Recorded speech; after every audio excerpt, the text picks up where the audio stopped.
مساء الخير، مساء السعادة، كل سنة وانتم طيبين، ويا رب رمضان كريم عليكم وعلينا وعلى الأمة الإسلامية والأمة العربية يا رب، اللهم آمين.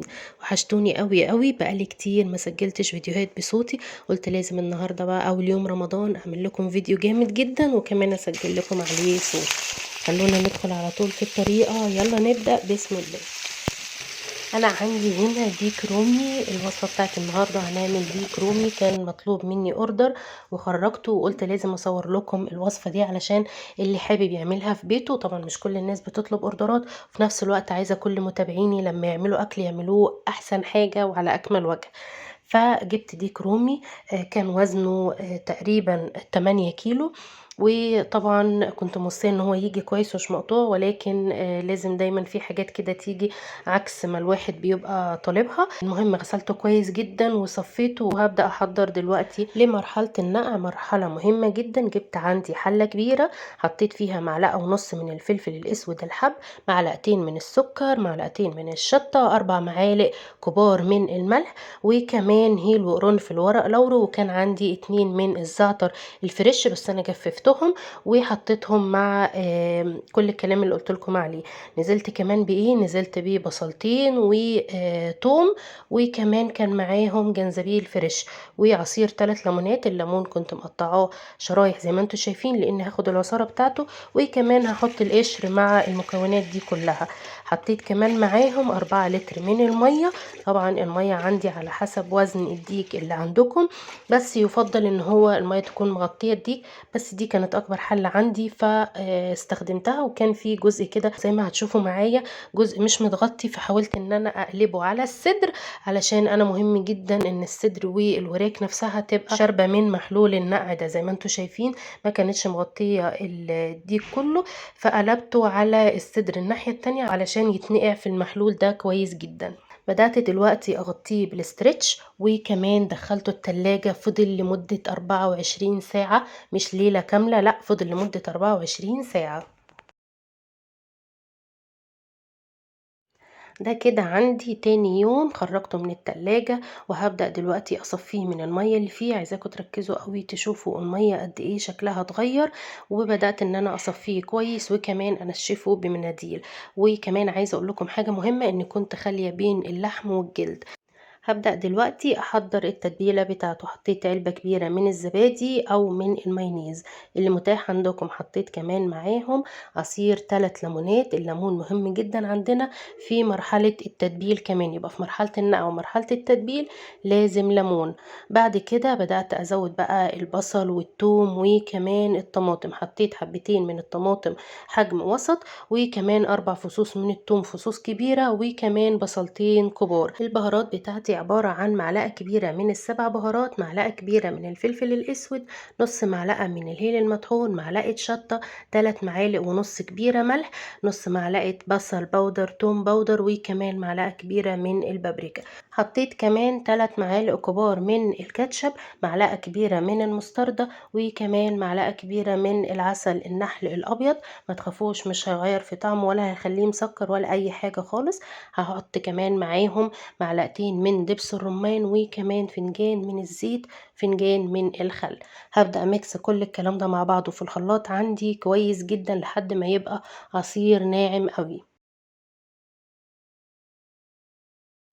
هاخد نص الخليط اللي انا ضربته في الخلاط، جزء هصفيه في مصفى، طبعا صفيته مرتين في مصفى ضيق جدا علشان ده هنحقن بيه الديك بتاعنا اللحم من جوه، وسبت الجزء التاني هتبل بقى الديك من بره وما بين كمان الجلد واللحم. جبت سرنجة كبيرة، طبعا ما كانش عندي الحقنة بتاعت تتبيل الطيور اللي هي بتبقى مخصصة للطيور. جبت سرنجة كبيرة اللي هي 50 ملي، وبدأت كده اخد بيها الخليط ده واحقن بقى الديك عندي من كل ناحية، علشان انا عايزة اللحم من جوه يبقى فيه كمان التتبيلة الجميلة اللي عملناها مع بعض. عايزة اقول لكم ان الحقنة اللي قدامكم دي من اخطر مما يكون، تعاملوا معاها بحذر شديد جدا جدا، لان الابرة بتاعتها دي مجرمة، يعني دخلت في صباعي كله، دخلت من ناحية وخرجت من الناحية التانية، فانا كنت بصرخ يعني ولكن الحمد لله طبعا على كل حال، الحمد لله في السراء والضراء. هتشوفوا في الجزء التاني من الفيديو طول الوقت لفة صباعي ولابسة عليه كمان جلافز، لاني ما كنتش مستحملة اي حاجة تيجي ناحيته. فخلوا بالكم منها واتعاملوا معاها بحذر شديد جدا.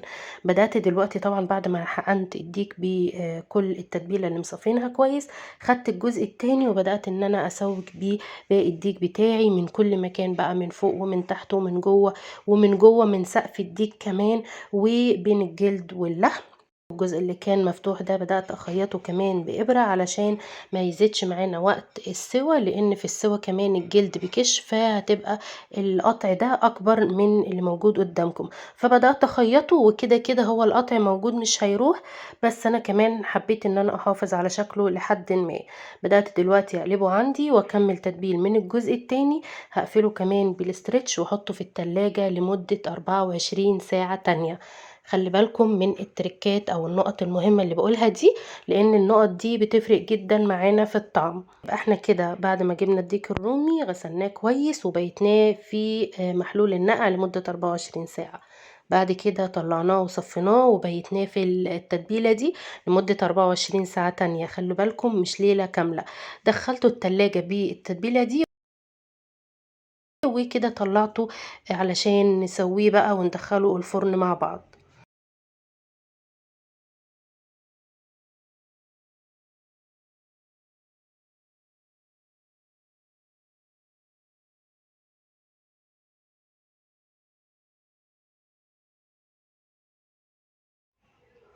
جبت عندي الصاج بتاع فرن الكهرباء او صينيه كبيره المتوفر عندكم، قطعت فيه 3 بصلات ولا 4 بصلات كبار كده، ودعكتهم بالملح والفلفل الاسود وحطيت عليهم الديك بتاعي، وبدات كده اكتف الوراك بتاعته علشان يحافظ على شكله ومنظره بعد السوا.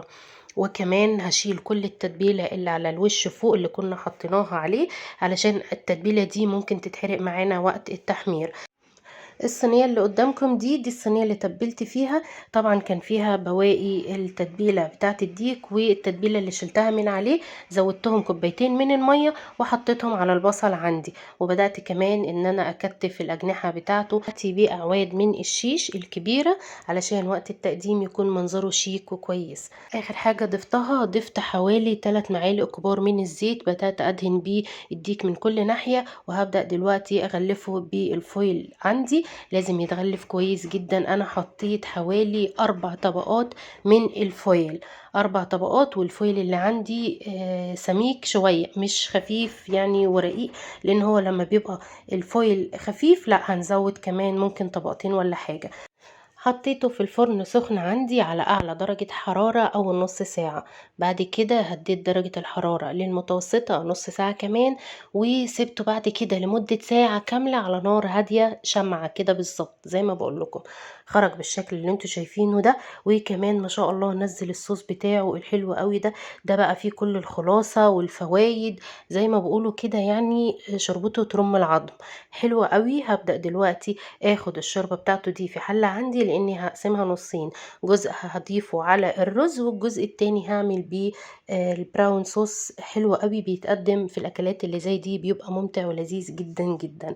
عايزه اقول لكم على حاجه مهمه، الديك ده اخد معايا بالظبط ساعتين بالدقيقه، ولكن طبعا بيختلف من كل نوع للتاني سواء ابيض او بلدي او هجين، فنخلي بالنا برضو من النقطه دي. تعالوا بقى نعمل اعظم رز ممكن نقدمه مع الرومي. هنعمل الرز بالخلطة، ولكن اول حاجة هحمر المكسرات الاول. اول حاجة حطيتها عندي، حطيت حوالي ربع كوباية من الزيت، عليهم معلقتين كبار كده هرم من السمن البلدي. طبعا تقدروا تحطوا زبيب، تقدروا تحطوا كاجو، تقدروا تحطوا اي مكسرات متوفرة عندكم، ولكن العميل بتاعي كان طالب يكون باللوز بس. حطيت معلقتين كبار من السكر لحد ما تكرمل، نزلت عليهم بالشوربة. هنزل عليهم دلوقتي بالبهارات. حطيت معلقة كبيرة من بهارات الكبسة او اي بهارات من بتاعة الرز اللي بتبقى موجودة عند العطار. حطيت عليهم نص معلقة كبيرة من القرفة، وكمان ربع معلقة من الهيل المطحون. وحطيت ملح بسيط قوي لان الشوربة اوريدي كانت ملحها لحد ما كويس. وفي الوقت ده كنت نقع عندي حوالي 800 جرام من الرز البسمتي لمدة نص ساعة. نزلت بالرز في الأول على نار عالية، بعد كده خليت النار شمعة. يلا بينا نجهز الكبدة. جبت طاسة حطيت فيها معلقة كبيرة من السمنة البلدي هرم كده، ونزلت عليها بالكبدة طبعا اللي كنت غسلاها وحطها في مصفى عشان تصفي كل السوائل اللي بتبقى موجودة فيها. لازم تكون النار عالية علشان ما تنزلش اي سوائل. حطيت عليها معلقة من الفلفل الاسود، معلقة من الملح، وكمان ذرة بسيطة قوي من القرفة، وكمان ذرة بسيطة من الهيل المطحون. الكلام ده كله حاجات اساسية، انا بكلمكم في اساسيات يا جماعة، مش افتكاسات ولا بزود حاجة يعني. بدأت كده اشوح الكبدة عندي على نار عالية زي ما انتم شايفين، ما اخدتش معايا وقت نهائي وكانت جاهزة عندي الحمد لله. كل حاجة عندي دلوقتي كانت جاهزة اني اقفل الاوردر بتاعي واخرجه، ولكن لازم اوريكم الشكل النهائي لكل حاجة. زي ما انتم شايفين شكل الديك الرومي بتاعنا عامل ازاي، بيتكلم عن نفسه والله يا جماعة، بسم الله ما شاء الله يعني. وطبعا الف هنا وشفا على قلب اللي هياكل، يا رب ربنا يجعله بالصحة والعافية على قلبهم. هبدأ دلوقتي بقى ان انا احط الطباق بتاعتنا زي ما انتم شايفين، طباق اللي هي السرفيس اللي بتبقى جاهزة لخروج الاكل. حطيت اول حاجة الرز زي ما انتم شايفين برضو، الحمد لله يا رب العالمين، مفلفل قوي وكل رزية كده مستقلة بذاتها. نزلت بقى ببطل الفيديو بتاعنا النهاردة العظيم قوي، الديك الرومي ده ما شاء الله، شايفين لونه والتحمير بتاعه. بدأت بقى ان انا ازين كمان بالكبدة، وحطيت سمبوسة كنت عاملاها، سمبوسة بالجبنة الكريمي والبسطرمة. قدمت كمان صوص اللي هو البراون صوص اللي قلت لكم عليه في الفيديو الاول. طبعا ما كانش فيه وقت ان انا اصوره معاكم، واسفة جدا جدا على ان الفيديو طويل، بس صدقوني انا ما بخلتش عليكم بولا معلومة حتى ولو تفصيلة بسيطة جدا. حبيت اقول لكم على كل التركات علشان يطلع معاكم الطعم بجد وهمي، بجد طعمه خيال يعني. لازم تجربوه. وكمان عايزة اعرف رأيكم في الكومنتات زي ما انا متعودة منكم دايما. اتمنى الفيديو يكون عجبكم. هحاول بس في اخر الفيديو كده ان انا اشرح الصدر بتاعه، مش هعرف اقطع منه طبعا عشان ده خارج زي ما قلت لكم. فهحاول بس اشرح الصدر كده، واحاول ان انا اوريكم شكله من جوه عامل ازاي. اتمنى انكم تجربوا الوصفة دي على طريقتي، صدقوني هتدعولي وهتعتمدوها في كل الوصفات